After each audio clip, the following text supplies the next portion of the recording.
nós vamos ter agora a palestra sobre mudança organizacional do professor Thomas Wood, da FGV. Então, o professor Thomas Wood, Júnior, possui graduação em Engenharia Química pela Universidade Estadual de Campinas, mestrado e doutorado em Administração de Empresas pela Fundação Getúlio Vargas. Atualmente é professor titular da Fundação Getúlio Vargas, onde coordena o GV Pesquisa. Tem experiência na área de administração, com ênfase em estratégia e planejamento, atuando principalmente nos seguintes temas: mudança organizacional, identidade organizacional e indústrias criativas. Professor, muito agradecido pela presença, pela colaboração, e o microfone é todo seu. Bom dia a todos. Por favor. Eu não tenho relógio, não tenho celular, não tenho, nem cheque eu não trouxe. Mas cheguei. Ok, bom dia. É um prazer estar com vocês aqui. Super obrigado pelo convite. Acho que é ótimo poder aí conversar com vocês sobre a questão da mudança organizacional e aprender um pouquinho o que está acontecendo aqui na Unesp, e pelas conversas preliminares que eu tive, as visitas que eu fiz nos vídeos, né, e no material de vocês, e agora essa palestra que eu peguei 10 minutos, eu vi que a gente tem problemas similares, né, ou questões similares, né? Então, eu espero que essa apresentação sirva principalmente assim como um convite aí para uma troca, para uma conversa que depois possa se desdobrar de alguma forma, né? Eu gosto muito desse tema. Eu, como foi lido agora há pouco, eu fui engenheiro, né? Em algum momento aí do século passado. Eu estudei na Unicamp. Depois eu trabalhei como engenheiro, por incrível que pareça, né, durante algum tempo, e acabei fazendo, num certo momento, uma transição de carreira. Na época eu trabalhava numa empresa europeia, e essa empresa, antevendo os movimentos que vinham de abertura de mercado, ela começou a tentar se preparar para esses movimentos. E ela começou, então, a enviar... Bom, isso... faz muito tempo, né, gente? Faz muito tempo, século passado, década de 80, etc. Mas essa empresa, antevendo isso, ela falou: a gente precisa se preparar. E ela começou a mandar vários executivos fora do Brasil para tentar estudar o que poderia ser feito para preparar essa empresa para um momento de mercado aberto. E eu me envolvi muito com esse processo. Na mesma época, eu estava começando a fazer o mestrado na GV, e aí eu vi que existia um tema chamado mudança organizacional, e aquilo me surpreendeu muito, né? E eu mergulhei naquilo e passei a viver um pouco a realidade da mudança que estava acontecendo na empresa e a ler sobre o assunto, estudar sobre o assunto, né? E isso significou para mim assim uma mudança de vida, uma mudança de carreira, né? Então o pessoal agora pergunta, né, o senhor trabalha ou só dá aula, né? Vocês já ouviram essa pergunta, né? Então, naquela época, eu fiz a transição, né? Então, eu comecei eu saí da empresa, comecei a trabalhar em consultoria, né? Aí veio uma outra pergunta: o senhor já trabalhou alguma vez ou só fez consultoria, né? Então, como hoje eu tenho atividade docente, pesquisa, né, dou aula e faço consultoria, acho que o conceito de trabalho é uma coisa que eu abandonei assim completamente, né? Mas enfim, naquela época eu fiz essa transição, comecei a estudar o assunto, a me envolver com congressos, discutir com gente fora do Brasil sobre o assunto e acompanhar esse movimento, né, por causa da atividade de consultoria junto às empresas, né? E a gente foi vendo assim várias ondas acontecendo nas organizações, né? Na década de 80, quando se falava em mudança, era basicamente a implementação de alguns programas, né? Talvez vocês já tenham até na memória isso, né? Os programas de qualidade total, teve uma época que era uma febre, né? Então, as empresas mandavam gente para o Japão para estudar, traziam, etc. Todo mundo lia livros do Deming, do Juran, né, que eram os gurus da época, né? Então, isso foi uma onda que aconteceu. Depois veio uma maldita onda chamada reengenharia. Você já deve ter ouvido falar disso, né? Foi uma super moda, né? Tem algumas ideias interessantes por trás, mas virou uma grande panaceia, né? Algumas empresas tentaram muitas coisas, nem sempre dava certo. Isso causou muito trauma, né? Foi muito ligado a demissões na época, né? Foi uma outra onda. Tem uma onda que eu acompanhei bastante também, que era a moda da estrutura organizacional. Então, só se falava de estrutura. Então, na consultoria, a gente brincava que era Lego, né? Ficava desmontando e montando as coisas, né? Como se isso desse conta do processo de mudança. E assim vieram sucessivas ondas. Depois, cultura organizacional. Enfim, hoje, uma coisa que as empresas falam muito quando falam em mudança é em capacitação da liderança. E por isso tem essa onda de universidades corporativas, né? Todas as grandes empresas e agora grandes organizações estão montando universidades corporativas, né? Então isso é mais uma onda que está acontecendo. Então tem uma trajetória aí bem longa aí nesses processos de mudança, é isso que eu vou tentar partilhar um pouquinho com vocês. Bom, mas como estou falando aí para um público acadêmico, eu vou tentar dar umas pitadas também assim um pouquinho mais científicas, para vocês não ficarem pensando que isso aqui, né? É tudo vindo assim da cabeça de criativos, né? Na verdade, tem de fato alguma ciência nessa história da mudança organizacional. Às vezes eu mesmo não sei se tem mais ciência ou arte, mas acho que é uma mistura das coisas, né? E é isso que eu vou tentar partilhar com vocês. Vamos ver se eu acerto aqui os controles, né? Quais são esses aqui? Assim? Então, eu preparei uma apresentação aqui em 5 tópicos, né? Então, o primeiro tópico é para tentar situá-los um pouquinho, de onde vêm esses conceitos, quem foram as pessoas que, né, geraram os principais fundamentos do tema mudança organizacional. Depois falar para vocês um pouquinho aí das perspectivas, né, das ideias centrais que estão por trás do tema. Falar de gestão da mudança, que é uma divisão de mudança organizacional, né, uma parte do tema. Falar de grandes desafios que eu acho que as organizações enfrentam na hora de fazer as mudanças e finalizar falando um pouquinho das armadilhas da mudança. Então, eu espero que nessa hora a gente consiga passar para vocês aí um pouco, né, dessa linguagem da mudança organizacional e isso depois vocês possam aproveitar e a gente possa continuar de alguma forma o diálogo. Acompanhei muitos processos de mudança em empresa, então eu vou citar, eventualmente, exemplos de empresa. Mas vou tentar citar também, à medida do possível, alguns exemplos da própria GV. Eu sou professor da GV em São Paulo, da Escola de Administração de Empresas, né? Eu tenho um cargo de coordenação da área de pesquisa na escola atualmente, então faço parte da diretoria da escola. E a gente tem lá também se esforçado para trabalhar em alguns conceitos de mudança, né? A gente está aprendendo, tentando fazer coisas, está acertando algumas coisas, errando outras, né? Nesse ciclo normal do processo de mudança. Então eu vou tentar fazer alguns paralelos, porque é um universo que está mais próximo né, do universo de ensino, né, e educação, de pesquisa, que é o universo de vocês também, o que nós partilhamos, né? Bom, então, começando rapidamente aí com a questão da genealogia. Eu não quero não quero aborrecer vocês também com muito academês, né, do tema de estudos organizacionais ou de mudança organizacional, mas eu queria pelo menos situar de onde vêm essas ideias, né, e por que elas chegaram no que elas são hoje, né? Então, nesse quadro aqui eu tentei colocar um pouco a cronologia de quem foram assim, pesquisadores que eu pessoalmente acho que são relevantes para esse tema e as contribuições que eles trouxeram. Então, a primeira coisa que talvez chame a atenção de vocês é que o assunto é velho. Tem aí 70 anos de gente pensando questões de mudança organizacional. Então, eu acho que um nome assim que não pode faltar numa lista dessa é do Kurt Lewin. Kurt Lewin nasceu na Prússia, imagine isso, né? Hoje é Polônia, né? Estudou em Berlim e migrou para os Estados Unidos.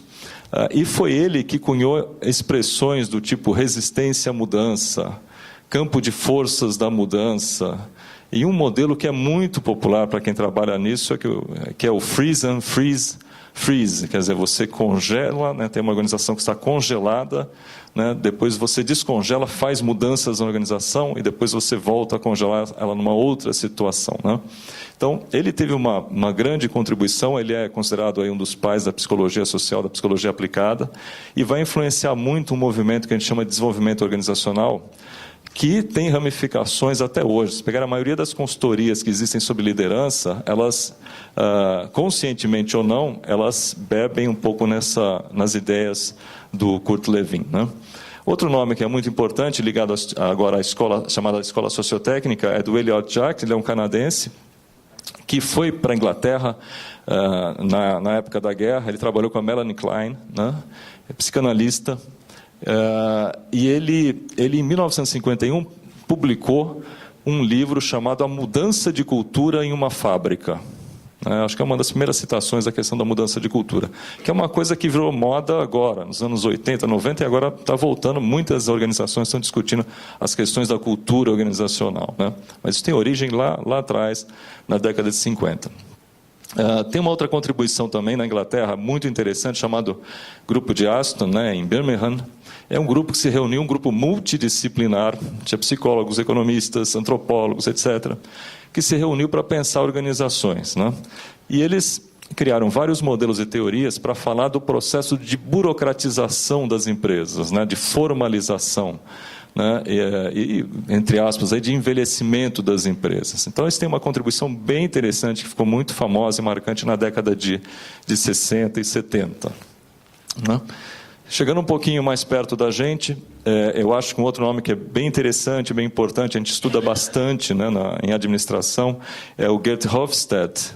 O Gert Hofstede, ele foi funcionário da IBM, e ele resolveu fazer um estudo na IBM em todo o mundo, e ele desenvolveu um modelo de traços culturais, que virou assim um marco, né, nos estudos de cultura organizacional. Dele, né, a ideia de coletivismo, individualismo, distância de poder, coisas que estão hoje, né, foram bem assimiladas e são muito estudadas para quem é da área, quem estuda mudança organizacional e administração, né? Então, o Hofstede. O Edgar Schein, um americano, ligado ao MIT, já está aposentado, mas ele tem um livro muito, muito interessante da década, acho que é final da década de 80, que é Cultura e Liderança, onde ele fala dos níveis da cultura, né? Uma cultura organizacional. Então, ele fala que tem os níveis mais, né, superficiais, que são símbolos de status, né, a aparência, né, o ambiente físico, etc. E depois tem níveis mais profundos da cultura, que tem a ver com valores, com pressupostos, etc. E isso é muito importante para quem estuda cultura organizacional. Subindo ali, um outro nome que entre nós assim, é muito famoso, é do Henry Mintzberg. Ele é ligado à Universidade de McGill, no Canadá. Ele trabalhou muito com questões de estrutura organizacional, modelagem de estrutura, tipos de estrutura. Então, tem um conhecimento muito rico sobre isso. E também com questões de estratégia organizacional, que é uma outra faceta da mudança, né? Então, vocês veem que tem questões de cultura, estrutura, estratégia, né? Tudo isso são ideias que têm que permear qualquer discussão sobre mudança organizacional. E para fechar essa galeria de nomes ilustres aqui, eu incluí também o Jeffrey Pfeffer. Ele nem é o meu autor favorito no tema, mas ele ficou muito popular. Ele é um acadêmico muito respeitado na nossa área, por tratar questões de poder nas organizações, né, que sempre são um tema tabu nas empresas, né? Então, ele tem alguns livros que são bem interessantes, que falam de arenas políticas, etc., e tenta desmistificar um pouco a questão do poder nas organizações.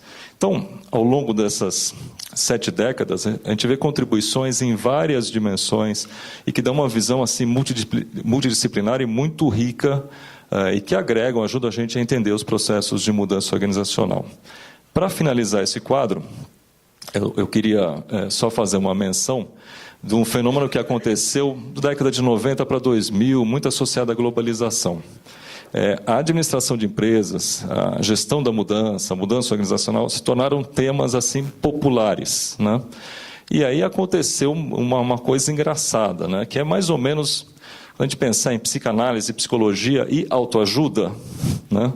Então, se Você tem Freud, Jung, etc. Tem as coisas, né? Lacan, depende da sua preferência, da sua linha, né? E do outro lado tem a revista Nova, né? Tem esse tipo de literatura, né? de aeroporto. E a administração aconteceu a mesma coisa, né? Então começou a se gerar, e aí isso foi muito aproveitado pelas empresas de consultoria, o que a gente chama de pop management, né? Que foi assim, quase uma bifurcação. E essas partes se comunicam, né?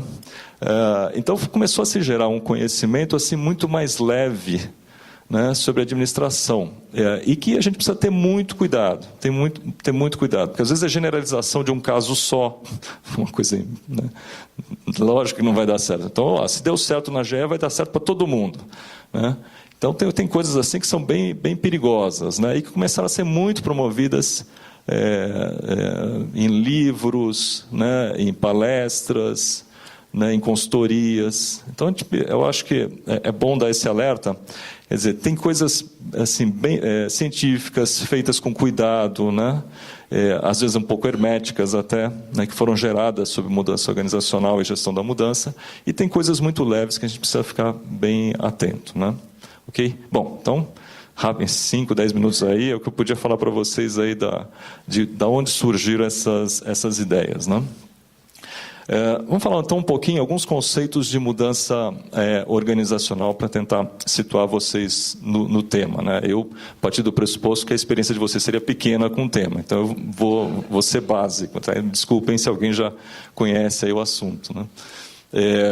Então, primeiro conceito, o estado de mudança, né, é permanente, né? As organizações elas estão mudando o tempo todo.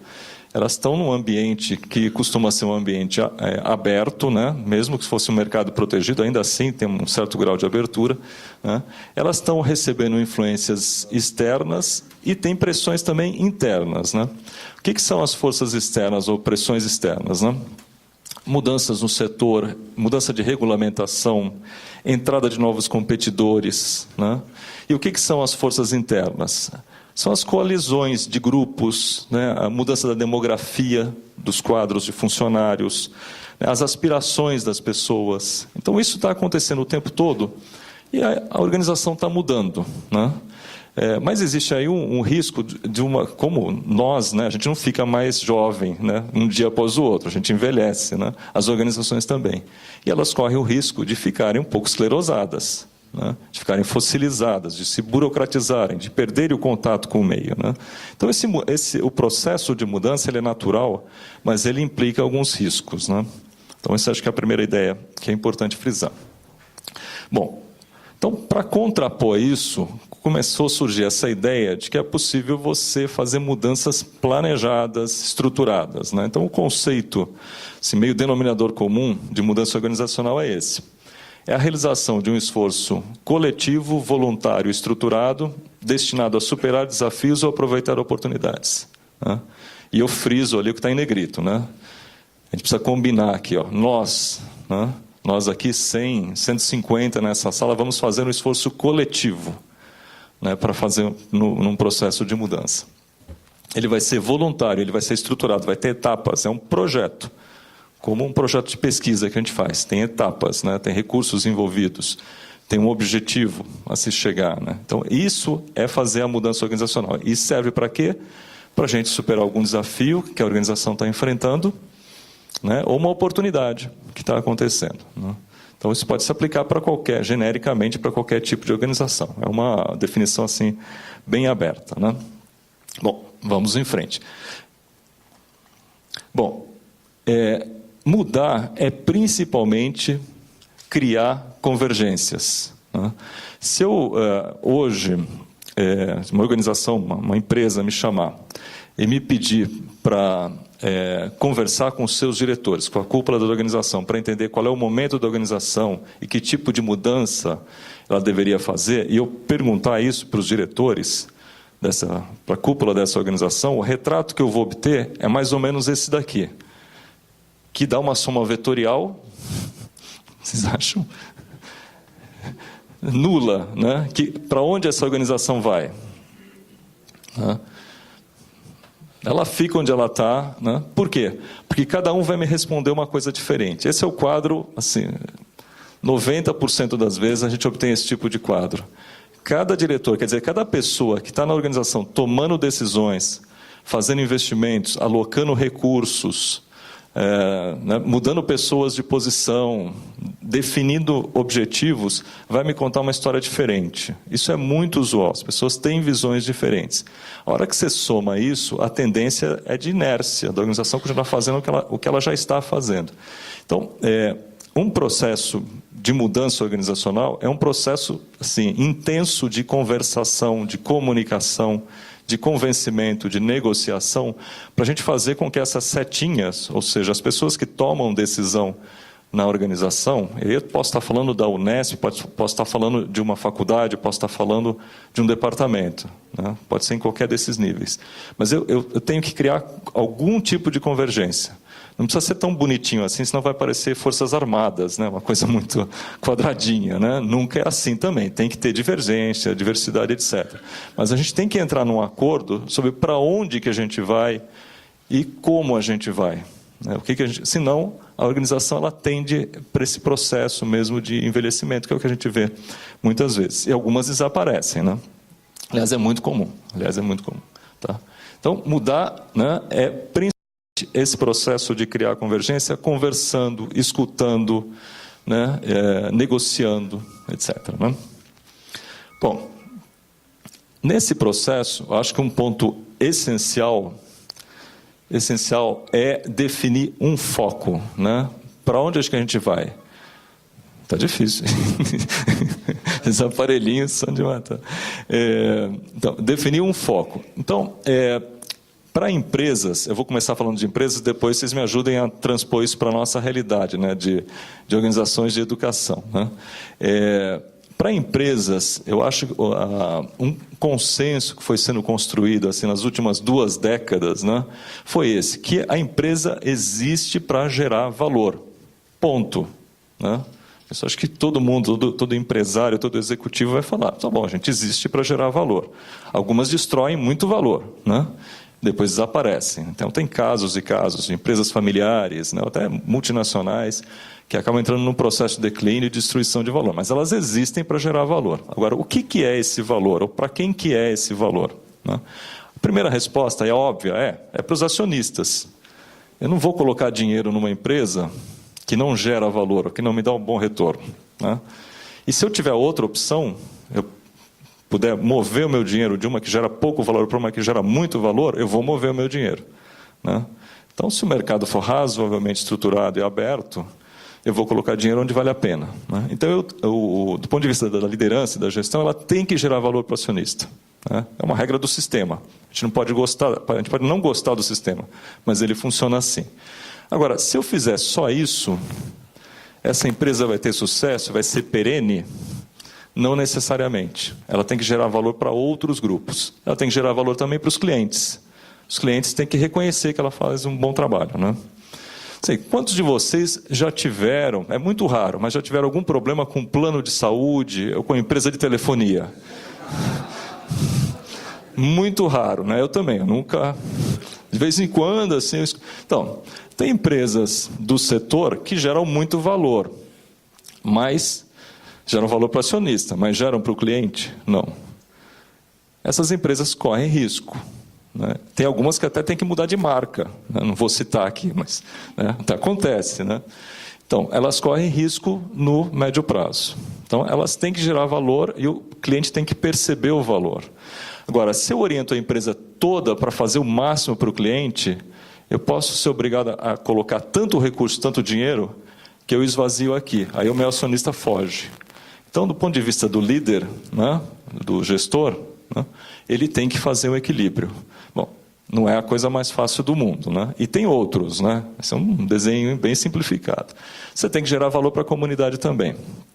Eu tenho trabalhado assim, há muitos anos com uma empresa brasileira que tem atividades em mineração, metalurgia, etc. etc. Tem um impacto nas comunidades gigantesco. Cada vez que eles se instalam numa cidade, eles mudam tudo, tem que mudar tudo, né? Hospital, escola, questões ambientais. Né? Então, se essa empresa não toma cuidado, ela pode, né, ter que fechar, né, e levar um prejuízo incalculável. Então, ela não é porque ela é boazinha, mas porque ela olha para frente, ela tem que gerar valor também para as comunidades onde ela se instala. Né? E, finalmente, não em importância, tem que gerar valor para os funcionários também. Porque se você não tiver um quadro de funcionários que se identifica minimamente com a empresa, que é sério, que se dedica, nada vai acontecer. Né? Então, a tarefa dos gestores numa empresa hoje é vista como de equilibrar e trabalhar para maximizar o valor para os vários grupos de interesse, né? Acionistas, clientes, comunidade e funcionários. Né? Bom, aí eu pergunto para vocês, como é que a gente transpõe, se vocês concordam com essa lógica, que isso tem que ser um norte para a gente pensar em mudança, né? A gente tem que caminhar para criar uma organização que gere valor, como é que a gente transpõe isso para a nossa realidade de instituição de ensino? Como é que eu faço isso na Unesp? Como é que eu faço isso na GV? Né? Bom, eu pessoalmente tenho quebrado um pouco a cabeça com alguns colegas. E a gente andou estudando, levantando alguma literatura, e a gente fez uma tentativa de transposição desse quadro. Estamos começando a trabalhar no assunto, tá, pessoal? Os tomates são bem-vindos até. Vocês podem criticar, trabalhar em cima do que vai ser apresentado. Mas a gente está usando um conceito, em vez de gerar valor, que eu acho que também podia ser usado, a gente está usando o conceito de impacto social. Por que impacto social? Porque a instituição a qual eu estou ligado tem como missão contribuir para o desenvolvimento do Brasil, desde que foi criada, há 50 anos. A escola onde eu atuo, ela está ligada a essa missão. Então, nós recriamos o conceito de valor e centralizamos aqui na ideia de impacto social. Quer dizer, a Escola de Administração de Empresas de São Paulo, que é uma instituição de ensino e pesquisa, né, que também tem muita atividade em pesquisa, ela forma em ensino, tem a graduação, tem a pós-graduação, tem a parte executiva, tem todas as modalidades, né, em administração, ela tem que gerar impacto social. Bom, e quais são os meus focos, né, de impacto social? Então, a gente tem trabalhado muito nessas dimensões. A dimensão da ciência, né? Eu tenho que gerar o máximo impacto possível na ciência. Isso significa o quê? Como é que eu meço isso? Todo mundo sabe, né? Número de artigos publicados. Vocês já ouviram falar dessa métrica? Não, isso é coisa nova, né? Então, mas o número de artigos publicados é um bom indicador? Não, mais ou menos, né? Mais ou menos. Você pode publicar um monte de coisas. Tem o que o pessoal chama da técnica do salame, né? Corta em pedacinhos e publica aqui e ali, né? Então, isso está gerando um movimento até complicado no Brasil. Eu sei que a CAPES agora está discutindo outras maneiras de fazer medições para não induzir esse tipo de comportamento, né? Produtivismo, né?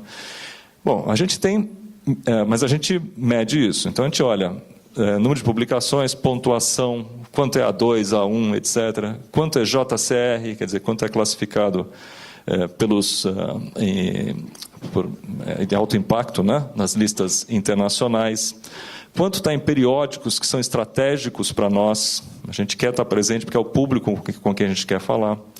E, mais recentemente, a gente começou a medir também o fator H, o fator Hirsch, que mede quanto dos trabalhos do nosso grupo de pesquisadores e dos pesquisadores individualmente, se a gente quiser, é usado por outros pesquisadores. Eu não sei se essa métrica é conhecida de vocês, né? Acho que em hard science é até mais conhecido do que para nós de administração. A administração, você sabe, não é bem ciência, né? É uma coisa, mas a gente está tentando. Mas a gente está vendo que essa pode ser uma métrica para complementar outras coisas mais interessante. Então, isso é uma forma de medir impacto, né, na ciência, impacto social na ciência. Se a gente tiver um bom fator H, publicar em bons periódicos, estiver presente nos fóruns que a gente considera estratégicos, etc., eu acho que a gente está dando conta de gerar impacto na ciência. Não é só isso. Para alunos, a gente gera impacto. Então, essa é uma enorme preocupação na minha instituição, eu acho isso muito positivo. Acho que outras não são assim tão preocupadas, mas para nós isso é essencial, que está meio no chamado DNA nosso, né? Então, a gente olha muito, os formandos dos nossos cursos, todos saem empregados. Então, a gente tem um índice lá de 90% de emprego, né, até 3 meses depois de concluir o curso na graduação. Recentemente a gente mediu onde é que estão os nossos, quem fez doutorado na GV, onde é que eles estão? Eles estão em instituições nível 6 e 7, né? Nota 6 e 7 da CAPES, né? Qual porcentagem que está nessas instituições? Então a gente tem medido aqui, nossos executivos formados na GV, quantos são presidentes de empresa, ou estão em diretoria da empresa? É uma forma de medir o impacto social que a gente está trazendo para os nossos alunos, né? Que impacto social a gente traz para as organizações? E aí não é muito fácil de medir. A gente fez algumas medições esse ano, que é uma coisa indireta, é um proxy, né? De quantas vezes a instituição, professores, pesquisadores da instituição são citados na mídia.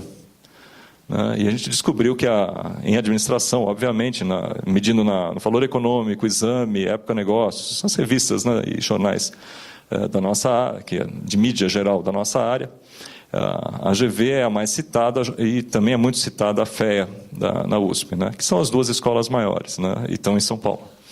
Então, essa é uma medida, é um proxy, né, de quanto a gente está chegando na sociedade e nas empresas. Tem outros, quantos eventos a gente faz chamando empresários, quantas pesquisas a gente faz aplicadas, que vão ajudar a resolver problemas de logística, de infraestrutura, de coisas ligadas à competitividade, coisas ligadas à internacionalização, coisas ligadas ao mundo empresarial, né? Então, a gente está tentando medir e orientar também o impacto social para isso.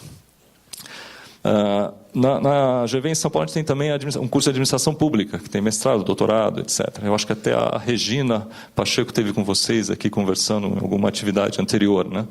É uma professora de lá. Então, como é que a gente influencia políticas públicas? A gente trabalha com esse tipo de conhecimento, a gente faz avaliação de políticas públicas. Como é que eu levo essa influência para tomadores de decisão? E, finalmente, como é que eu trago para a sociedade inovações? Como é que eu posso ajudar a pensar questões de transporte, educação, etc, etc. Quantas pessoas da GV, não me lembrem o ministro do Planejamento, então não vou entrar nessa discussão, mas quantas pessoas da GV estão em cargos públicos? Tem um número grande, ou formadas na GV, né? Então, isso é uma forma da gente influenciar também a sociedade. Então, a tradução que a gente está tentando fazer de geração de valor é essa, impacto social, e aí criar um norte para essas coisas todas, né? A gente está sendo bem sucedido? Algumas coisas acho que estão funcionando bem, outras nem tanto, mas é um norte que a gente criou para o nosso processo interno de mudança organizacional.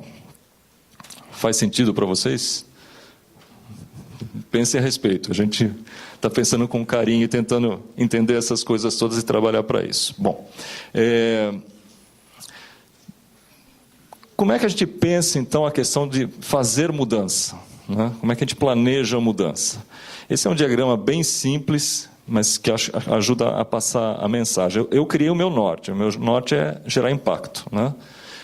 Aí eu vou traduzir esse norte da forma que eu quiser. Na nossa instituição a gente fez uma tradução. Acho que cada um de vocês deve ter condição de fazer uma tradução dentro do âmbito de atuação de vocês, né? Então, o ponto de partida é aqui, ó. Qual que é a nossa situação atual? Como é que a gente está em relação a essas coisas todas?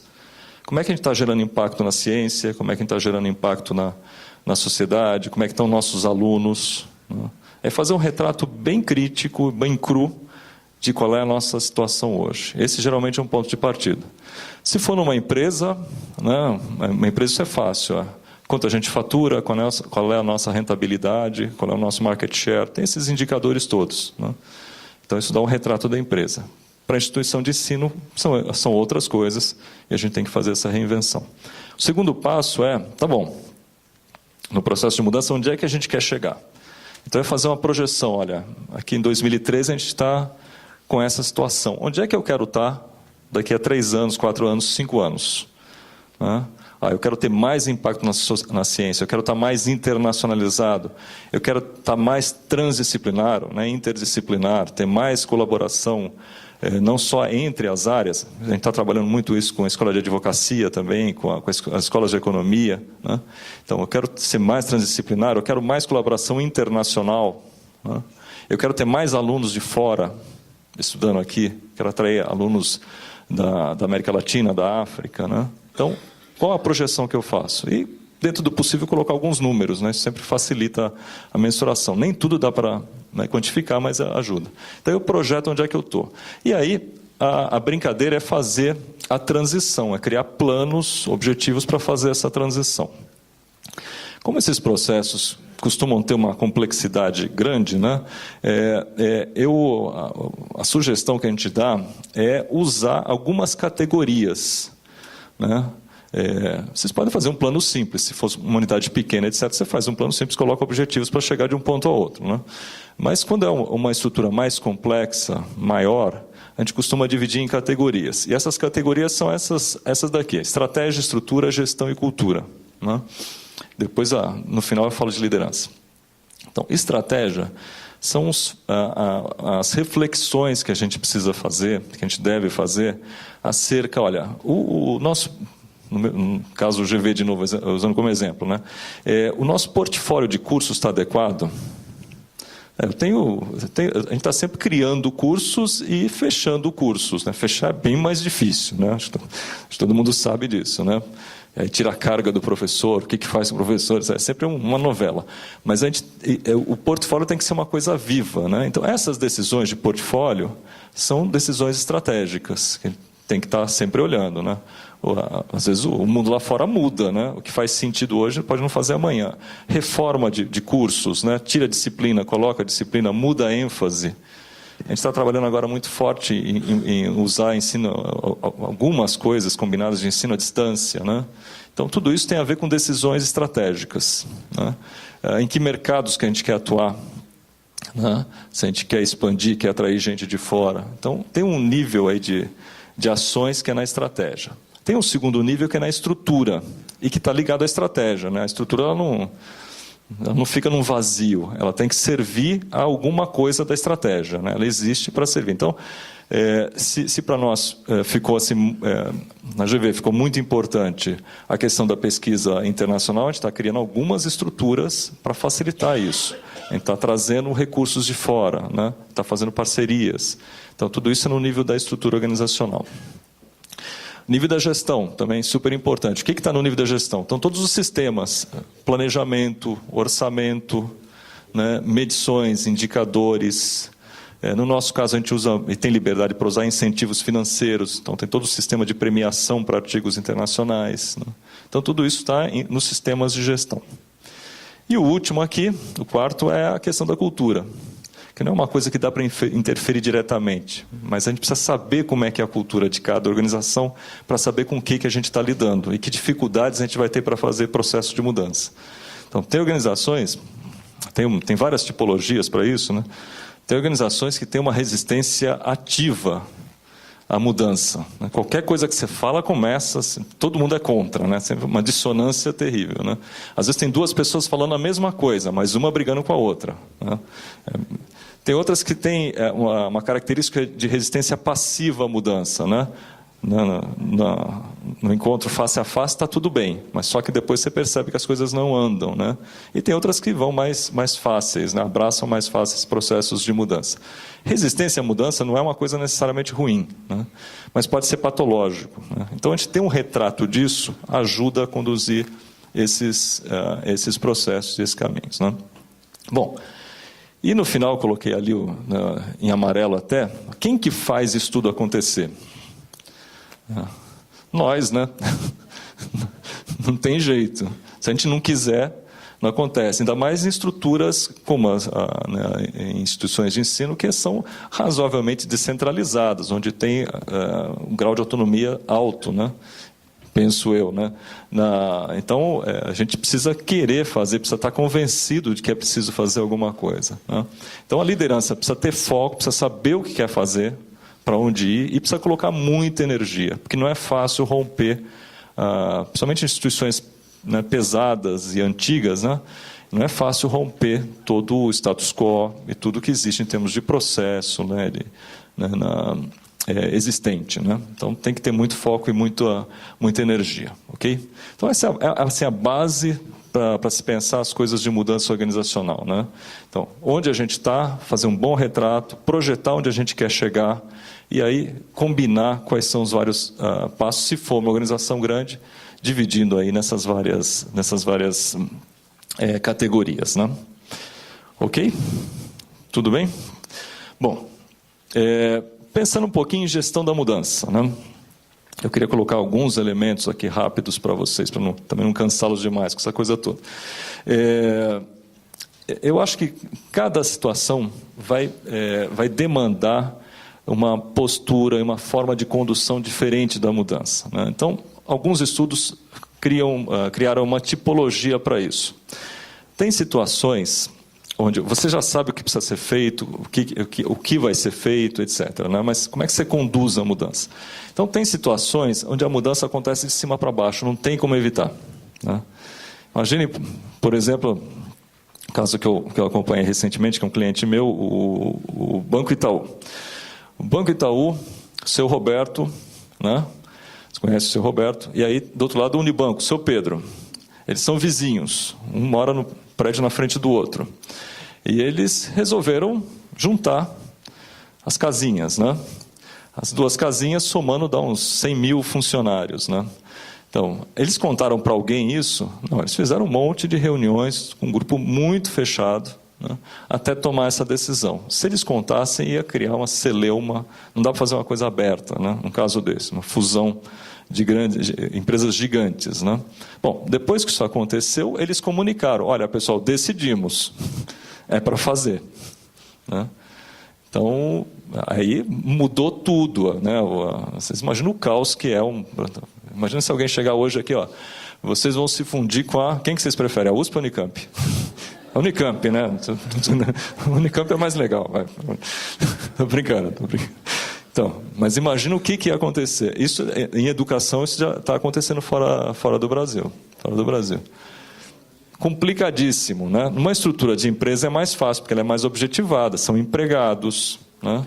Uma estrutura mais participativa, mais aberta, graças a Deus, que a gente tem nas universidades, ia ser complicadíssimo. Mas tem situações onde você tem que fazer assim, não tem muita escolha. A EASP, a AGV, passou por uma situação assim 20 anos atrás, né? Porque o governo cortou toda a verba que a gente tinha, eles pagavam um curso de administração pública, tinha bastante dinheiro do governo. Aí, na época, o Sarney, uma crise financeira no país tremenda, ele cortou os recursos. A gente teve que fazer mudanças muito, muito drásticas, né? E, na época, o diretor tomou algumas medidas que foram duras, não tinha jeito, era uma questão de sobrevivência, né? Então, uma coisa de cima para baixo. E algumas situações são assim mesmo, né? Isso é o mais comum, não. O mais comum, eu acho que é a tal da mudança planejada. Muito mais trabalhosa, um pouco mais lenta, exige muito mais conversa, negociação, né? Mas você identifica o que você vai fazer, qual é a mudança necessária, para onde você quer ir, qual é o seu alvo, faz o planejamento, é um projeto, né? Quais são as etapas, em quanto tempo vai acontecer, faz o comprometimento dos grupos, conversa com as pessoas, traz, né? Porque não dá para fazer nada sozinho, né? E implementa e conduz a mudança. É uma rota. Dá sempre certo? Não. 60%, 70% de sucesso já é maravilhoso, né? Porque sempre alguma coisa acontece, interfere, etc., né? Mas esse eu acho que é um tipo mais comum, e eu tenho visto muitas organizações serem muito bem-sucedidas fazendo isso. E a gente tem trabalhado, olha, com empresas grandes, ONGs que são complicadíssimas em termos de estrutura de poder, né? Até organizações cheias de PhD, que essas são, né? Uma coisa muito difícil. Todo mundo tem opinião, todo mundo pensa, né? Isso complica pra caramba, gente, né? Ainda bem, né? Ainda bem, senão não, né? Isso é que faz a coisa divertida também. Então, esse acho que é o ponto mais comum. Tem um terceiro tipo, que não é tão comum, mas acho interessante comentar com vocês, e eu vejo muito isso no meu dia a dia, né, no convívio, né, na GV. Tem situações que a gente não tem muita clareza para onde a gente vai. A gente tem uma noção assim, do que a gente quer construir, e a gente vai meio inventando no caminho, né? Então os teóricos inventaram esse tipo aí que eles chamam de mudança guiada. Não é qualquer coisa, não é um dia depois do outro e vai só apagando incêndio, não é isso. Você tem alguma direção, você tem um norte, mas a forma de fazer isso acontecer é muito mais livre, né? Então tem esses elementos aí, tem uma questão de o tempo todo interpretar e planejar e tomando iniciativas por uma certa direção de convergência, de partilhar, dividir com as pessoas o que está acontecendo, por que a gente está fazendo isso, né? Poderia ser diferente, ou não. Tem esse processo de comprometer e aprender com o que está acontecendo. E tem essa questão de fazer acontecer, não pode ficar só pensando, refletindo, etc. Tem que colocar na prática, né? Eu estou vendo isso acontecer agora muito com essas questões de uso de tecnologia e ensino. Eu acho que assim que esse negócio está muito enevoado, as coisas que existem, tem iniciativas muito interessantes, tem coisas muito desafiadoras, mas parece ter muita coisa ruim também. E não se sabe direito, pelo menos para nós, dentro da instituição, a gente não sabe direito qual é o caminho a seguir, né? E quando a gente não sabe direito, a gente faz tudo, né? Faz qualquer coisa. Essa é a tendência da minha instituição. E fica meio coxa de retalhos. Então, eu estou vendo um processo que ainda está né, se desenhando, está acontecendo. E esse é um processo de mudança guiada, né? Então, vou ter aqui. Tem esses 3 tipos, acho que cada tipo vai depender um pouquinho da condição que vocês trabalham. Porque eu acho que esse de cima, da mudança planejada, é o mais comum, é o que eu sempre costumo sugerir, que é colocar um pouco de disciplina, colocar objetivos, comunicar, dizer o que vai ser feito, onde se quer chegar, etc. E ter disciplina depois. Uma vez por mês, a cada 15 dias, a gente vai se encontrar e vai ver como é que as coisas estão acontecendo, né? Como é que a mudança está ocorrendo, né? Muito bem. Aí vocês vão perguntar, palestrante, veio da GV, super especialista, né? Cara, qual que é a fórmula? Conta pra gente aí. Não tem, né? Isso é mais uma brincadeira e um checklist, né? Tem muita arte, tem muito de sensibilidade na condução de processos de mudança. Mas tem alguns fatores que eu acho que é importante a gente sempre ter em mente, né? Primeiro, tem que ter uma razão para a mudança. A gente precisa combinar. A gente está mudando por quê? O que está fazendo a gente mudar? Precisa ter e lembra das setinhas, cada uma para um lado? A gente precisa fazer essas setas concordarem que é uma razão, não é única, mas pode ser um conjunto, né? Mas é um conjunto finito de razões que estão gerando a mudança, né? Segundo, a gente tem que ter uma visão para onde a gente está mudando, o que a gente está construindo, qual é o sentido dessa mudança, né? Não precisa ser também aquele alvo, né, milimétrico lá, 50 metros, não é isso. Mas você sabe que é naquela região que você quer chegar, você sabe o que você está querendo construir, né? Sabe por que você está mudando e para onde você está indo. Terceiro, não vamos ser ingênuos, a gente precisa de meios para fazer mudança. Precisa ter gente, às vezes precisa de dinheiro, precisa de recurso, precisa de laboratório, precisa de investimento, né?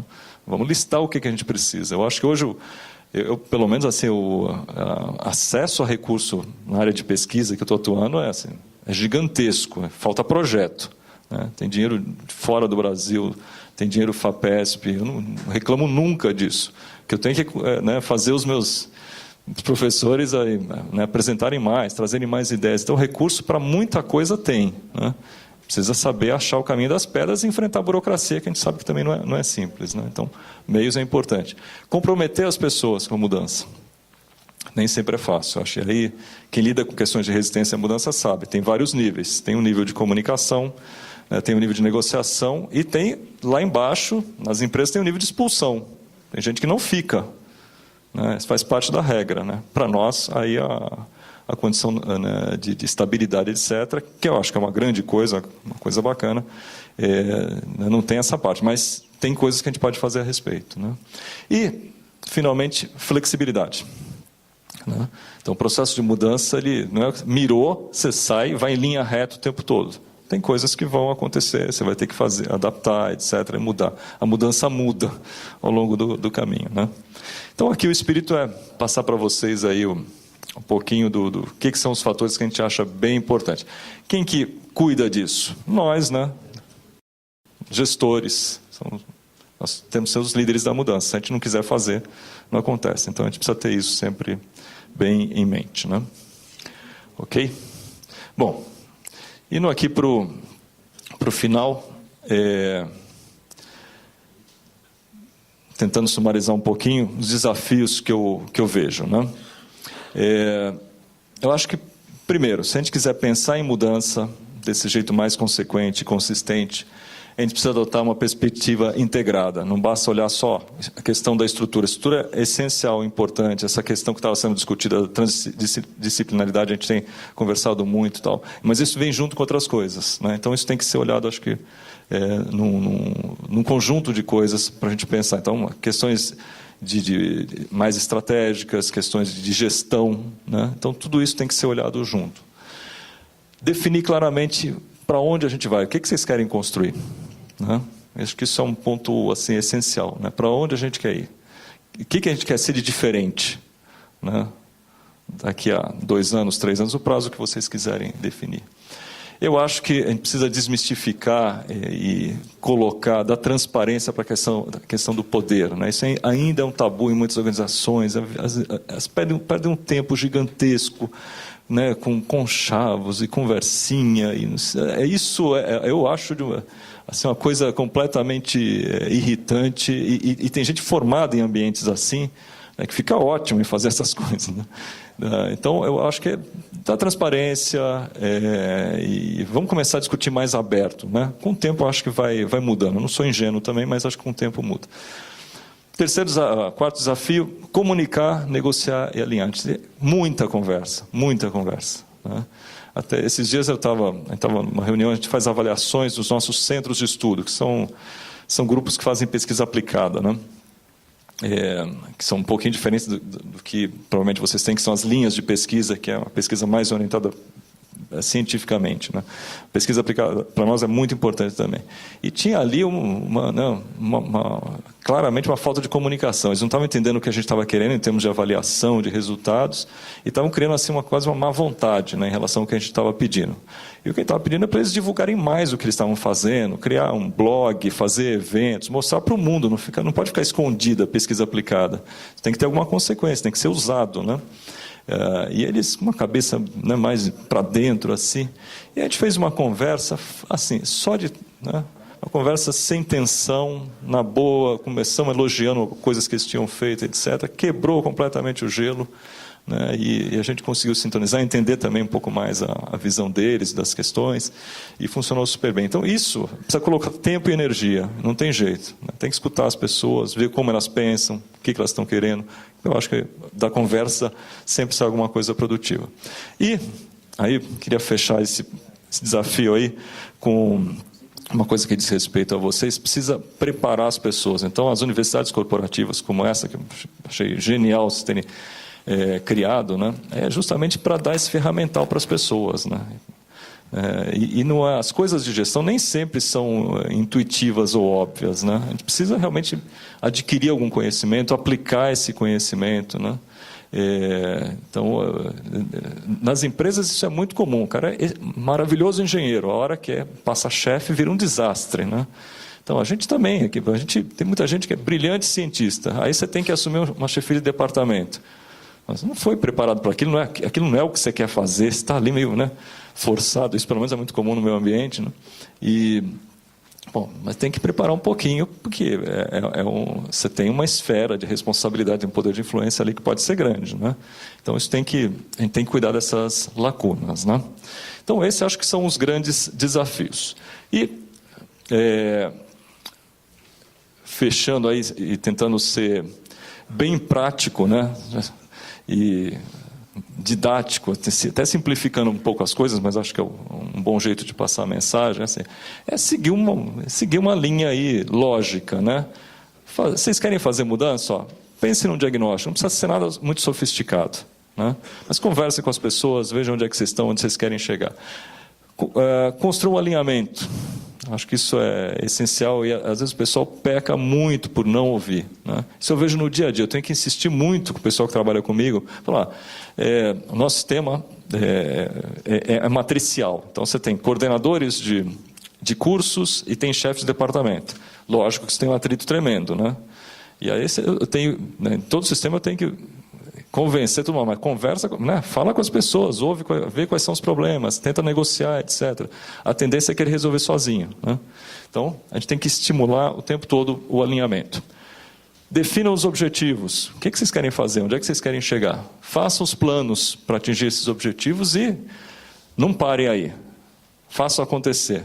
Às vezes é melhor ter um plano imperfeito, mas começar a realização do que ficar naquela coisa perfeccionista, né? Eu tenho muito isso pela minha formação original, né, engenharia, de querer ser muito perfeccionista e aí nunca vai para a realidade, né? Nunca vai para a realidade, né?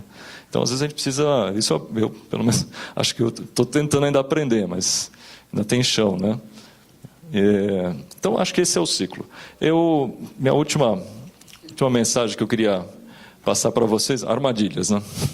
Tem coisas que nesses processos assim podem ser catastróficas. Eu tenho uma listinha de 10, mas eu falei, não vamos assustar ninguém, calma, né? Então eu peguei só 3 aqui. Eu acho que o primeiro é imobilismo, né? As organizações, grandes organizações, elas tendem para a inércia, para o imobilismo. A gente precisa tomar muito cuidado com isso. Então precisa colocar um pouquinho de incentivo aí, o auto-incentivo, para fazer as coisas acontecer, para testar. A hora que a gente não entra em ciclo de mudança, assim, é muito prazeroso, né? A gente vê que a gente consegue fazer coisas, apesar de todas as estruturas, todas as restrições, né, de todos os motivos do mundo. A hora que a gente muda a chavinha lá e fala, eu consigo fazer, esse negócio vai dar certo. Isso dá um prazer e, né, gera aí, muda assim, a relação com o trabalho até das pessoas, né? Então, uma armadilha, o imobilismo, vamos tentar vencer. O outro é o reducionismo, que vocês estavam falando aqui com uma outra abordagem, né? Mas essa de olhar para a mudança só de um aspecto, né? Mudança é uma coisa transdisciplinar mesmo, né? Você tem que cruzar várias dimensões aí, né? Não precisa complicar demais, né? Se a estrutura for pequena, você pode fazer uma coisa simples, mas você tem que olhar com várias lentes aí. E muito cuidado, isso em empresa, isso aqui é uma praga, né? Fazer espetáculo sem substância, fazer aquele discurso maravilhoso, vai mudar tudo, não, tá?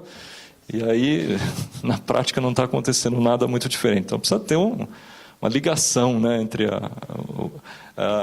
espetáculo é importante, tá, na mudança. Você precisa celebrar, mostrar o que você está fazendo, fazer um pouquinho de show. Isso ajuda a comunicar, ajuda a quebrar resistência. Mas precisa ter substância por trás, senão a coisa não vai durar nada, né? Ok? Bom, é isso que eu queria passar para vocês. Eu deixei aqui na apresentação, acho que podem circular à vontade, aliás, é um prazer, eu só agradeço aí, se vocês quiserem comentar ou me escrever. Eu deixei aqui só algumas indicações de algumas referências que eu pessoalmente gosto muito, e se vocês tiverem interesse aí em aprofundar, ler um pouquinho mais sobre o assunto, essa é uma lista aí do coração, né? Então, o livro do Garrett Morgan, um canadense, Imagens da Organização, um livro que a gente estuda muito na GV desde a década de 80, que mostra como a organização pode ser entendida sobre diferentes dimensões, né? Ele usa metáforas. Então, ele fala da organização como organismo, como cérebro, como máquina, como prisão psíquica, né? Então tem coisas dark side também. Safari de Estratégia é um livro muito bom do Henry Mintzberg, desse canadense, que dá várias perspectivas sobre estratégia. Beyond the Quick Fix é um livro leve do Ralph Kilman, um cara de Pittsburgh, mas que fala dessa mudança integrada em várias dimensões. A Structuring 5 do Mintzberg também, sobre estrutura organizacional, um livro-texto maravilhoso sobre questões de estrutura. Cultura e Liderança, do Edgar Schein, que fala desses níveis de cultura, interessantíssimo para entender questões de cultura e liderança, né? Competing on the Edge é um estudo feito na década de 90 sobre indústrias de alta tecnologia, como acontece mudança nessas indústrias, ambientes muito instáveis, né? A Kathleen Eisenhardt é uma professora de Stanford, que foi muito famosa por causa desse trabalho. Jeffrey Pfeffer, Poder, né? Que é o livro o autor que eu comentei com vocês, que tenta desmistificar um pouco essa questão do poder na organização.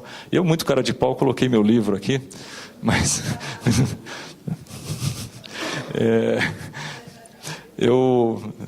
tem muito aí das coisas que eu venho refletindo, escrevendo nele, e todos os artigos foram escritos com colegas, é uma coisa muito colaborativa, né? E pega várias dimensões da mudança. Então, liderança, conceito de mudança, tem casos práticos, tem questões de competitividade, é uma coisa bem variada. Ele já está rodando aí, deve estar na 5ª, 6ª edição. É um livro que, enfim, eu fico muito contente de eu ter escrito e dele continuar ainda sendo aí discutido e utilizado, né? Gente, então, era isso que eu tinha para mostrar para vocês. Eu agradeço imensamente, deixo o meu e-mail, se vocês quiserem me escrever, eu respondo rápido os e-mails, a minha caixa está sempre zerada, eu sou um pouco disciplinado com isso, e adoro trocar ideias sobre experiências e processos de mudança. Eu mantenho talvez alguns saibam, eu mantenho uma coluna na Carta Capital, também deixo o meu e-mail lá, e assim, toda semana vem... Como os meus assuntos são relacionados um pouco à mudança e a questões de gestão, sempre vem gente contando casos, desabafando e partilhando experiências. E eu acho, assim, me dá um grande prazer poder trocar e ir aprendendo, com essas coisas todas. Então, se vocês quiserem me dar um prazer, está aí o meu e-mail. Então, muito obrigado e boa sorte para vocês nesse processo que vocês estão conduzindo.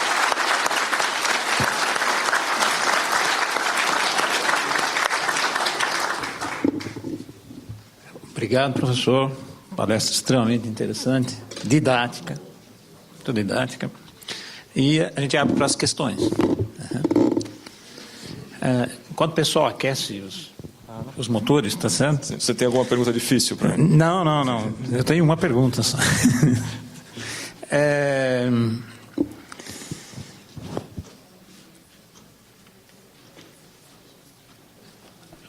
Na sua penúltima transparência, tá certo? Você chamou um pouco a questão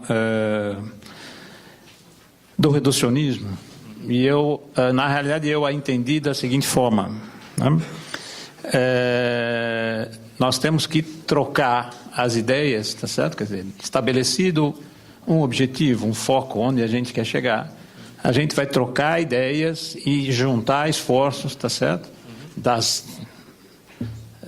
Dos vários agentes que se envolvem no processo para atuarem de forma tanto mais coordenada quanto possível para se atingir aqueles objetivos, tá certo? Numa instituição complexa, particularmente as universidades, do meu ponto de vista, são todas complexas, mas a Universidade Estadual Paulista, a Unesp, a meu ver, ela tem alguns componentes adicionais, tá certo?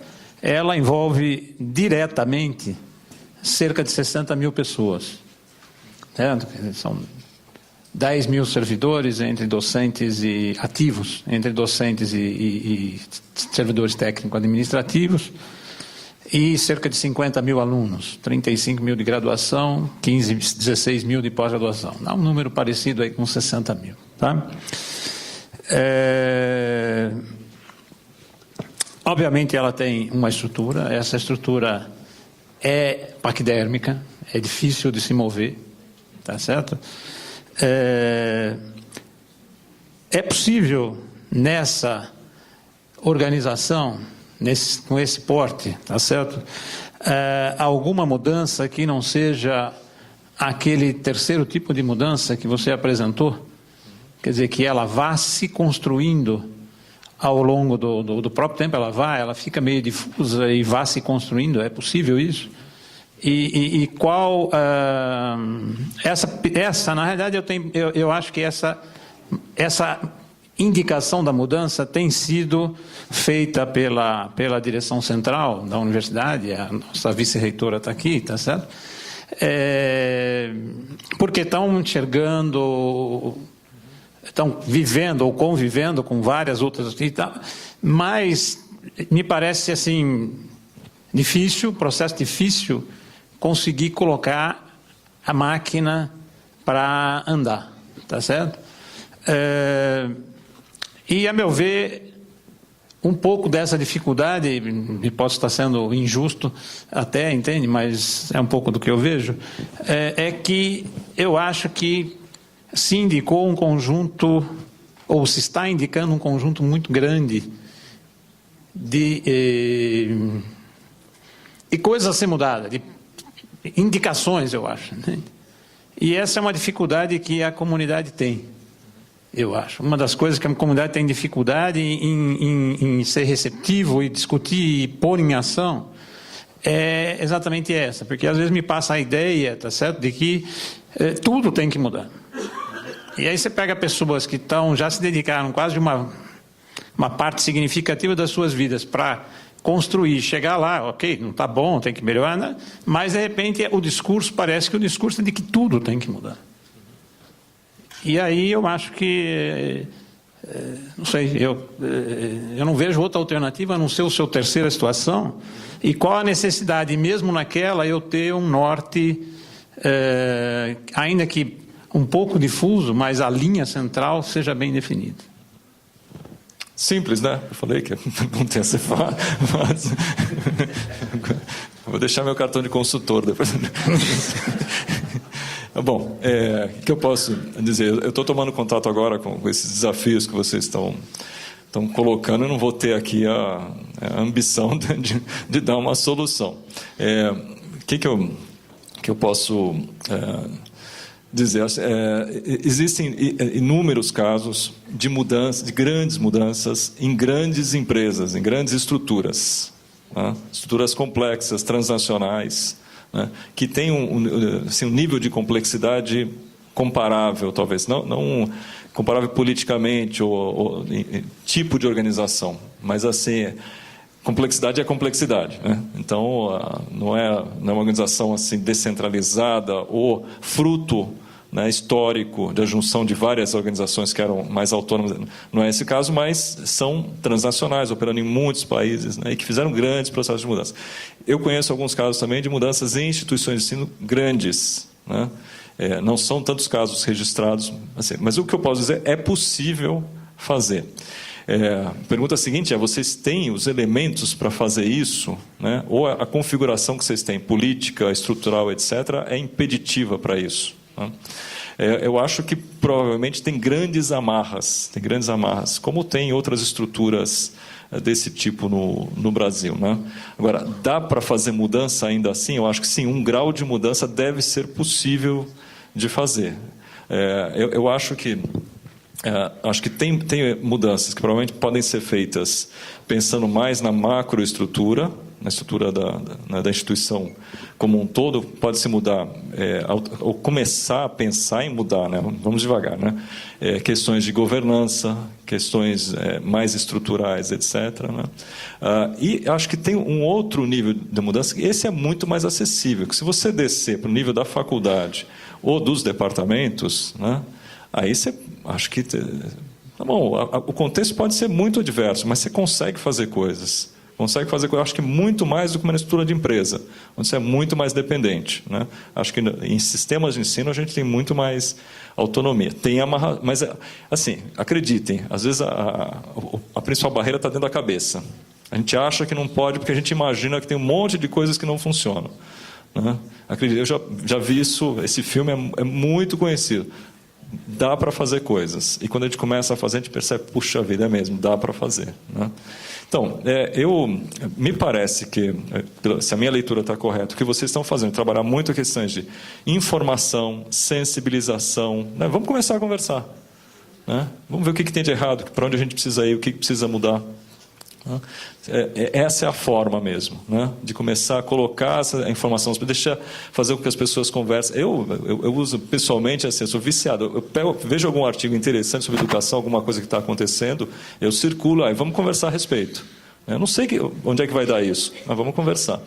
Eu não sei, a semana passada passou em São Paulo, estava sendo projetado um filme sobre Berkeley, um documentário de 4 horas. Muito interessante, de um documentarista muito famoso. Tem um colega que foi assistir. Então, Berkeley é uma bela universidade, muito interessante, né? O que está acontecendo? Quais são as preocupações? Vamos trazer isso para cá, vamos conversar a respeito, né? Então, você vai estimulando, você vai criando uma massa, né, de discussão e que vai tirando os tabus, né? Vai olhando os problemas reais, né? Então, eu acho que essa é a forma mesmo de começar esse tipo de mudança. Então, resumindo, eu acho que no topo provavelmente tem coisas a serem feitas. Eu acho que as estruturas que a gente tem nas escolas públicas brasileiras, eu acho que as paulistas são até maravilhosas, né? Mas pega federais, a gente vê coisas que são muito complicadas. Acho que tem coisa para melhorar aí, né? A dificuldade de fazer é grande, mas a gente tem que começar a mexer nisso. E aí, sensibilizar é uma boa forma. Agora, dentro dá para fazer muita coisa, né? Agora pensando mais como GV, eu me sinto em dívida com a sociedade. Eu acho que a minha instituição devia estar fazendo muito mais para a sociedade. Ela faz muito, né? Eu gosto muito da minha instituição, me orgulho de estar nela. Mas eu acho que ela devia fazer muito mais pela sociedade. E talvez alguns de vocês partilhem essa sensação, né? Que a gente está numa estrutura que devia estar contribuindo mais. Como contribuindo mais? Ciência, patentes, ensino, dá para fazer mais. O país precisa mais, né? Então, acho que esse, para mim, é um grande motivador. A gente precisa romper os problemas que tem aí e resolver, né, para poder fazer mais pelo país, né? Ok, perguntas? A GV também tem os seus departamentos também, e ela pensa Tem. que a Unesp também fazer essa mudança também? A GV tem os departamentos, eu tinha comentado aqui rapidamente, tem muito atrito, né? Os nossos departamentos, nós temos na EASP, né, na escola onde eu estou, nós temos, acho que são 7 departamentos, cada um tem 20 a 40 professores, mais ou menos, né? E os departamentos na GV são muito orientados para questões de ensino. Os cursos têm coordenadores próprios e funcionam matricialmente. As linhas de pesquisa, né, também têm uma estrutura própria, mas também funcionam matricialmente. Os centros de estudo, pesquisa aplicada também, é tudo matricialmente. Então, assim, é um ambiente que, quer dizer, você tem interesses conflitantes aí, né? Mas a gente nunca pensou em sumir com os departamentos, né? Tem experiências em administração, tem escolas que não têm departamentos, tem experiências positivas, tem experiências negativas, né? A gente nunca pensou nisso. Mas é um atrito permanente. O que a gente tem lidado, a forma de lidar com isso tem sido no sistema de governança. Alguém desempata, né? Quando tem algum conflito, olha, o coordenador não quer mais esse professor no curso porque ele está sendo mal avaliado, porque o conteúdo que ele dá não é compatível, né? O departamento segura porque o cara é um eleitor do chefe, é um amigo do chefe, etc. Isso acontece o tempo todo. Então alguém desempata essas situações. Muita conversa, muita negociação, é desgastante, né? Mas enfim, é a forma que tem funcionado. Tomás, aqui. Oi, desculpa, eu não estou... Aqui. Oi, Aqui. vi agora. A Unesp, ela é, né, como a maior parte das universidades, ela é governada também por órgãos colegiados, né? Então, toda essa turma que está aqui gerindo, né, boa parte das decisões que eles tomam depois são referendadas, rediscutidas, adaptadas ou negadas em instâncias maiores, né? Isso significa que o processo gerencial nosso ele tem um grau de complexidade, um adicional aí, porque geralmente esses grupos são formados politicamente, né? São as colisões políticas que tem da instituição e que acabam indicando as pessoas para serem votadas para ocupar essas posições e não o aspecto gerencial. Eu gostaria que se você falasse a respeito disso e se você conhece experiências de como é que você lida melhor com essa estrutura, porque nós estamos trabalhando como se estivéssemos capacitando esse pessoal aqui, e tem um poder razoavelmente significativo para tomar decisão que não é bem a verdade, a situação real. Eu precisaria entender um pouquinho mais o sistema de governança de vocês e nem sei se entendendo eu ia conseguir ajudar, mas acho que toda organização complexa, né, qualquer universidade no mundo, qualquer grande empresa no mundo faz esse desenho do sistema de governança. E se ele é disfuncional, ele tem que ser redesenhado, né? O pior caso que eu já vi, eu não vou citar aqui o nome, mas um colega me pediu para ajudar a repensar uma estrutura de um time de futebol.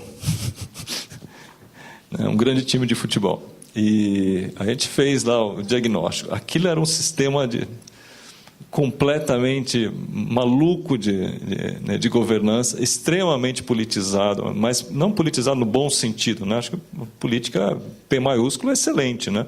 É acesso, é participação, é possibilidade de colocar a voz, etc. Mas era uma coisa que estava completamente doente, impossível assim de reformar, né?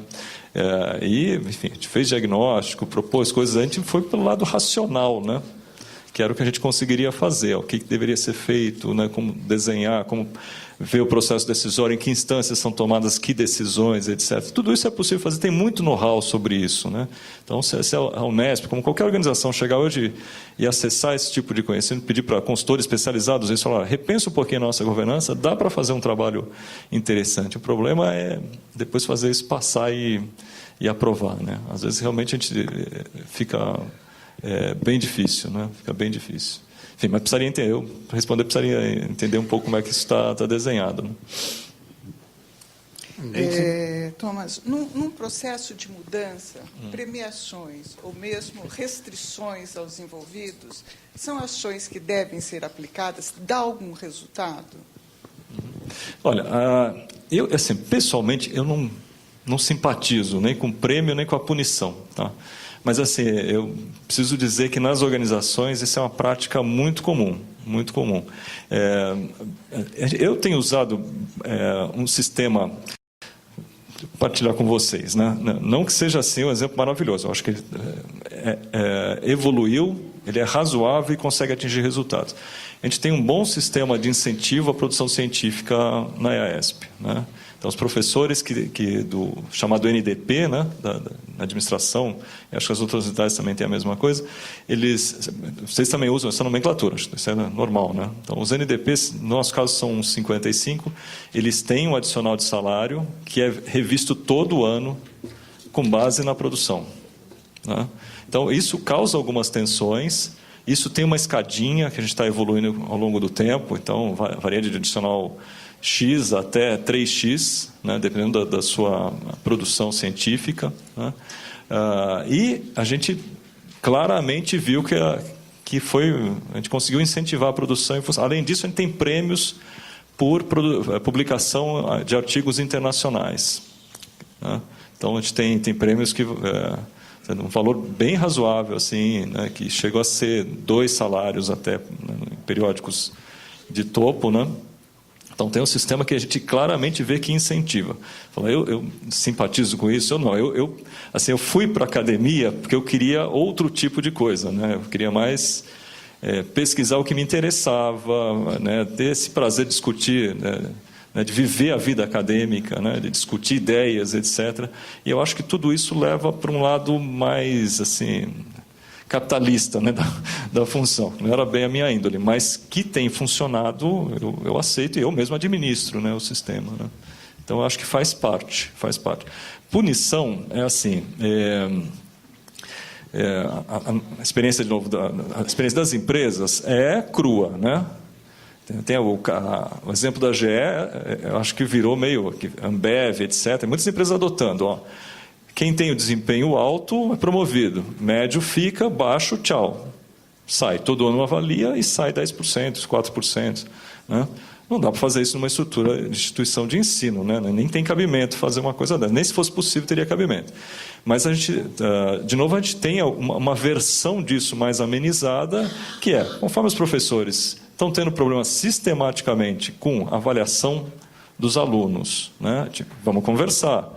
A gente tem uma área que dá apoio, faz quase um coaching com os professores para melhorar, né? Então,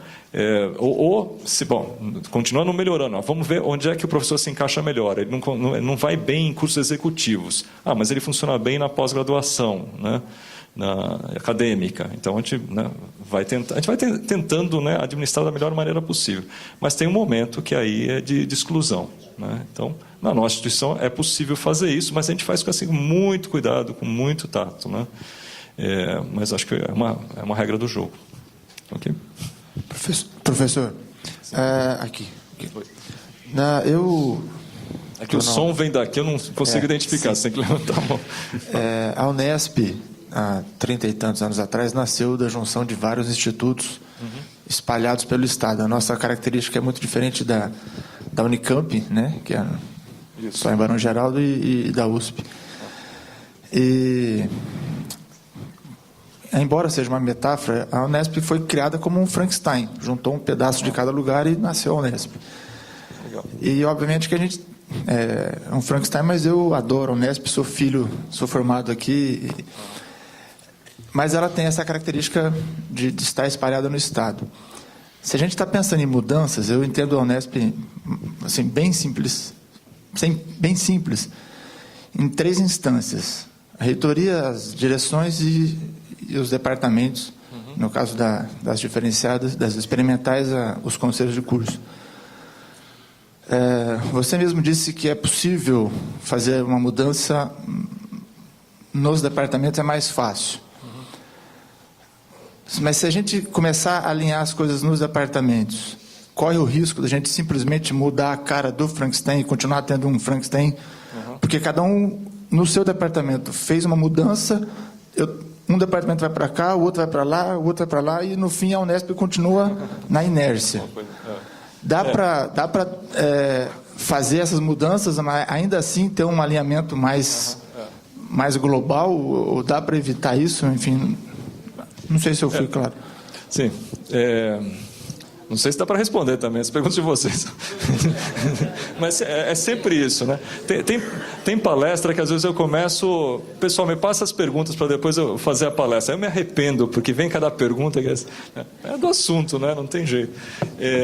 Primeiro, eu não sei se o modelo de vocês é tão diferente assim. Tem um tema que eu tenho desenvolvido nos últimos anos, que a gente chama de hibridismo, organizações híbridas, né? Mas pense em qualquer organização grande. Eu dei o exemplo agora há pouco do Itaú Unibanco.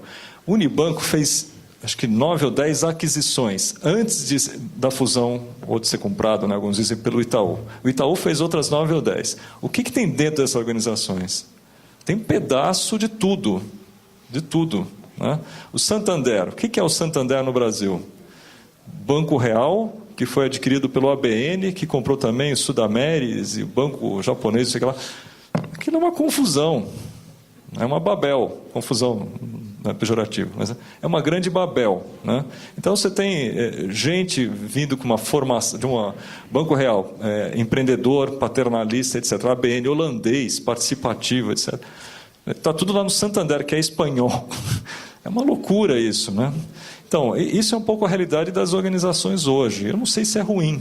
É um dado da realidade. A gente tem que saber lidar com isso, né? Então, acho que isso é... Né? Agora, como é que a gente fica diante disso? É possível fazer, numa instituição dessa, né, com campi espalhados, etc., fazer mudanças? Acho que é. Eu acho que o norte de uma instituição de ensino não pode ser tão exótico assim. Ninguém vai fazer uma coisa... Né, virado para cá, outro virado para lá. A gente sabe o que tá rolando, o que precisa ser feito, né? A gente precisa olhar para a qualidade dos cursos, para os conteúdos, para a renovação pedagógica. A gente tem um desafio enorme aí, né? Tem muita coisa, né, nova acontecendo. Questões de pesquisa. O que é importante pesquisar? Né?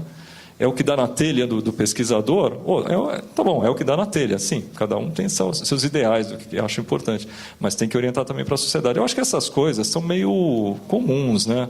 Eu acho que não tem tanto para inventar. Então, se cada um fizer uma leitura, e acho que a universidade tem um papel interessante, estimular essa visão, não é de chegar aqui e falar, olha, os 10 pontos para pesquisar são esses, né? De novo, não quero parecer assim... Eu sou um enorme crítico da GV, tá? Lá dentro, né? Para fora, às vezes, parece que eu estou falando maravilha, mas não é assim. A gente tem problemas como todo mundo. Mas a gente fez um processo ano passado, a gente tem um planejamento estratégico há 50 anos, desde que foi criado. Todo ano a gente se reúne no final do ano, tem lá umas 100, 200 pessoas que se reúnem, né, para pensar objetivos. O ano passado a gente fez uma votação de quais são os temas, 5 temas prioritários para orientar a pesquisa, né? Então, a gente elegeu lá em administração pública de empresas. Então, isso deu um norte para a organização, né? Quer dizer que todo mundo vai pesquisar aquilo agora? Não. Né? Mas aquilo, a gente começou a orientar verbas para aquilo, a gente está organizando livros sobre esses assuntos, está criando aos poucos convergência. Então, acho que dá para fazer dentro de uma unidade esse tipo de trabalho, e nem dá para fazer em várias unidades. Né? Odontologia, medicina, né, e física e química tem que fazer coisas separadas.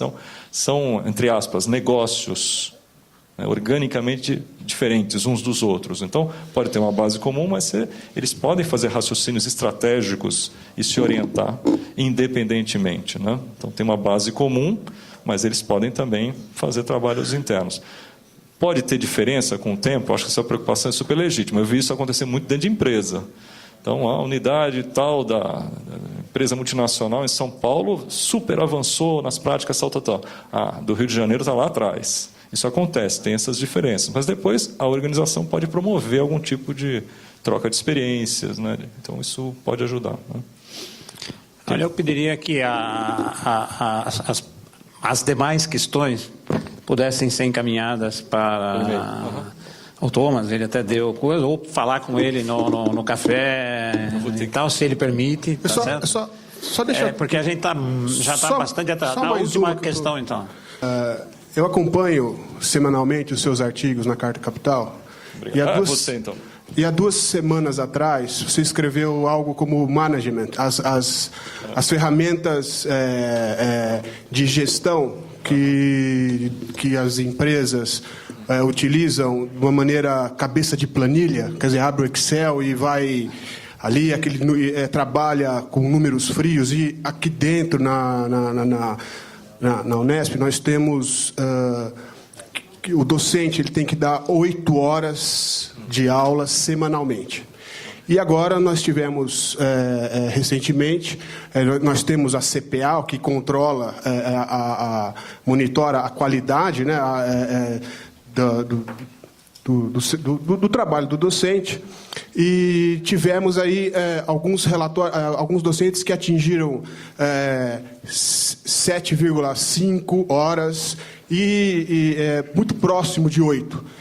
E a CPA ela colocou tudo no mesmo nível ali e teve alguns puxões de orelha gerais. Eu queria que você comentasse alguma coisa a respeito. Eu sei que você é muito crítico dessas ferramentas de management, de números frios.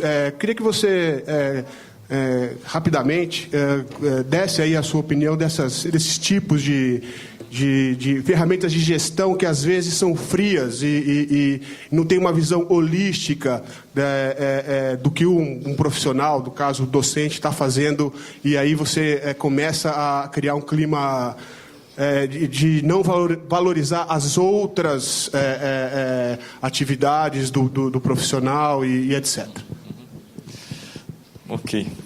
Fechando com uma questão simples também. Legal, obrigado. Eu ainda tenho que dar aula à noite ainda, quero ver como é que eu vou conseguir. Ok, assim, primeiro, eu acho que... Assim, eu tenho vício de engenheiro, né? Eu gosto de ver números, né? Eu acho que é importante ter visibilidade. Agora, o número pode assim, levar para raciocínios realmente tortuosos, né, se você fizer uma leitura muito crua. A Unesp, como a GV, como a Unicamp, USP, etc., as escolas estão um pouco sobre esse guarda-chuva, né, da CAPES. Então, ali você tem alguns parâmetros que nós mesmos geramos, é a comunidade que gera, né? Pode ser ruim, mas, enfim, isso está evoluindo, vai melhorando, e é o que serve para dar referência para a gente. Então, a gente usa isso, né? Eu pessoalmente também uso bastante esses números para verificar como é que está o desempenho. E a gente costuma constatar assim, situações muito distantes, né? Em termos de produção acadêmica, eu tenho professores com 1.000 pontos e outros com 100 pontos, né? Em termos de carga de orientação também, tem professores que tem, em média, 5, 6 orientandos, tem outros que tem 2. Tem umas coisas, né, tem distorções que acho que precisam ser olhadas. Então, um gestor, às vezes é um pouco antipático, mas ele tem que olhar essas coisas e cuidar para não ter tanta distorção, né? Claramente a gente vê situações, eu acho que, enfim, talvez seja alguns casos de vocês, tem gente muito encostada, né? Não dá. É duro isso, né? E tem gente carregando piano, né? No nosso caso, às vezes, isso recai sobre professores horistas, né? Que tem um regime de contratação diferente dos professores de carreira, que tem um pouco mais de estabilidade. Então, acho que pode ser antipático, mas o chefe de departamento, a própria direção da escola olha essas coisas, olha esses indicadores. Agora, eu concordo com você. Se essa leitura for fria, você toma decisões burras, né? Então, vou citar um caso rápido só como exemplo. Tem um professor que durante alguns anos teve lá uma pontuação baixa em produção científica. E a gente olhava os números e falava, bom, mas, né, de novo, né? que está acontecendo, etc. Né? E aí a gente foi olhar mais de perto, ver, e viu que ele estava se dedicando a um projeto de mais longo prazo, etc., que ia ter maturação depois. E, de fato, agora a gente está vendo outros indicadores, ele de impacto, dimensão em Google Scholar, etc., tudo altíssimo, maravilhoso. Né? Então, a gente precisa ser, né? Os números não podem ser olhados assim, burramente. Eu acho que é bom ter os números. E tem um bom leque de números. Né? Então, a gente usa o fator H agora, usa, né, produção de livros, enfim, presença em congresso. A gente olha o máximo possível, assim, para ter um quadro bem completo, não ficar só na... Né, 2 ou 3 indicadores que às vezes não são suficientes. E quando a gente descobre alguma coisa, a gente vai olhar. Mas tem que olhar, né? Tem que olhar, porque senão a gente também acaba tolerando coisas que... Acho que a gente está em instituições de excelência, né? Se essas instituições não prezarem por uma ética de trabalho muito forte, por uma capacidade de impacto forte, quem é que vai fazer isso, né? Então, eu acho que a gente tem que... Não pode conviver com mediocridade, não. Acho que tem... A GV também valoriza a parte de extensão também. Extensão? A parte de extensão, a GV valoriza também.